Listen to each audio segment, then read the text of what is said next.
अस्सलामुअलैकुम स्टूडेंट्स। आज हम हिस्सा नसर का सबक नंबर 11 करेंगे। सबक का उन्वान है मवासलात के जदीद ज़राए। मुसन्निफ़ का नाम है डॉक्टर हफीज़ुर रहमान।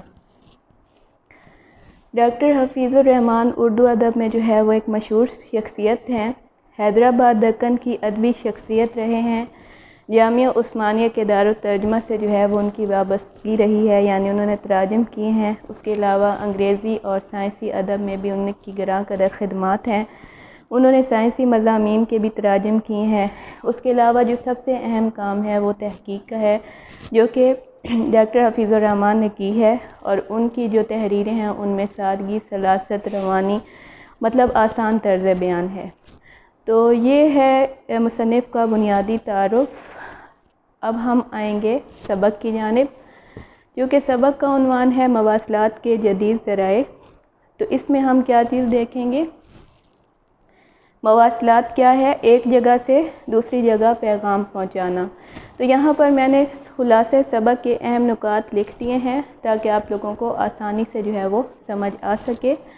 मवासलात एक जगह से दूसरी जगह पैगाम पहुंचाने को कहते हैं। जैसा कि आप लोगों को पता है कि इंसान जब इस दुनिया में आया तो वो एक दूसरे का मोहताज हुआ, उसे एक दूसरे के साथ वास्ता पड़ा, और इस वास्ते को पूरा करने के लिए जो है पैगाम रसानी बहुत बुनियादी चीज़ है। तो इब्तदा में क्या होता था? इब्तदा में इंसानों ने घोड़ों के ज़रिए यानी घुड़सवारी के अंदाज में जो है वो एक अपने पैगाम को दूसरी जगह पहुंचाया। कासिद भी होते थे जो खतूत को लेकर जाते थे एक जगह से दूसरी जगह, कई मीलों तक जो है वो सफ़र करते थे और वहाँ पर जो है वो पैगाम पहुँचाते थे। इसी तरह घुड़सवारों के लिए बाकायदा तौर पर मंजिलें बनी हुई थी। एक मंजिल उनका मुतय्यन होता था, वहाँ पर वो जाकर जो है वो बाकायदा तौर पर अपना पैगाम पहुँचाते थे। ये इब्तदाई ज़राए मवासलात हैं जो कि मैं आपसे डिस्कस कर रही हूँ। उसके बाद कबूतर। अगर आप तारीख़ के हवाले से देखें, इराक़, ईरान, शाम, मिस्र के जितने भी हुक्मरान गुज़रे हैं उन्होंने इब्तदा में क्या की है? उन्होंने कबूतर से इस्तिफ़ादा किया है। कबूतर के गले के अंदर जो है वो एक ख़त बांध देते थे और वही कबूतर उड़कर उस जगह पर पहुंच जाता था, और इस तरह ये पैगाम रसानी का ज़रिया रहा। उसके बाद ये आ जाता है जदीद दौर। वक्त गुज़रता गया, इंसान की सोच बदलती गई, इंसान ने बहुत सी इजादात की, मवासलात की तरक्की हुई। 1838 में फ़नले मोरस ने क्या किया? टेलीग्राफी का बाकायदा तौर पर एक आला ईजाद किया।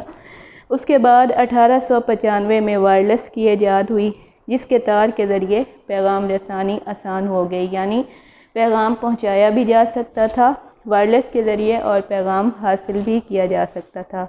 उसके बाद 1904 में डॉक्टर फ्लेमिंग आते हैं। उन्होंने वायरलेस के वाल्व को ईजाद किया, जिसने रेडियाई लहरों को जो है वो मज़ीद ताकतवर बना दिया। रेडियो की ईजाद हुई। उसके बाद रेडियो के ज़रिए क्या होता था? कहीं पर भी बैठकर आप जो है बाकायदा तौर पर पैगाम को सुन सकते थे, मुस्तफ़ीद हो सकते थे। उसके बाद टेलीविज़न की ईजाद है, और ये मवासलात का जो है वो एक अहम ज़रिया है, जिसमें ना सिर्फ हम उसको सुन सकते हैं बल्कि देख भी सकते हैं। 1894 में 1984 में मोबाइल फ़ोन की ईजाद हुई, यानी 1984 में और जदीद ईजाद एक हुई जिसे मोबाइल फ़ोन कहा जाता है, जो कि एक आसान ज़रिया है जिसमें आप कहीं बैठे किसी से भी बाहमी गुफ्तगू आसानी से कर सकते हैं। कंप्यूटर की ईजाद जदीद दौर की ईजाद में शुमार होती है, जिससे आप दुनिया भर से जो है वो कुछ भी हासिल कर सकते हैं। उसके बाद टेलीफैक्स आ जाता है। ये मवासलाती निज़ाम का एक जदीद ज़रिया है जिसे हम आम रूटीन में फ़ैक्स कहते हैं। फ़ैक्स में क्या होता है? कोई सी भी तहरीर मनवन उसी कंडीशन में, उसी सूरत में एक मुल्क से दूसरे मुल्क, एक इलाके से दूसरे इलाके से में आसानी से जो है वो भेजी जा सकती है। तो यहाँ पर स्टूडेंट्स हमने जो है वो मवासलाती निज़ाम को आज पढ़ा है कि इब्तदा में इंसान ने क्या कुछ बर्दाश्त किया, किन किन मराहिल से गुज़रा, कासिद, घुड़सवार और कबूतर को पैगाम रसानी का ज़रिया बनाया।